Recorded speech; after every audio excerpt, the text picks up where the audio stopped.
ทอดมักป่าทอดจะรสดีลงไป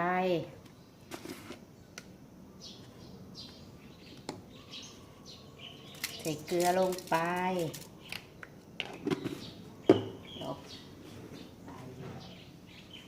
ซีอิ๊วขาวพอแล้วก็คนให้เข้ากัน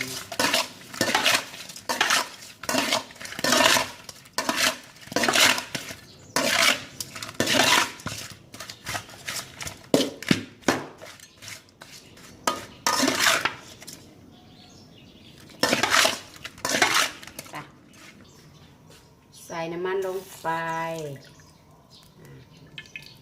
เร่งแก๊สขึ้น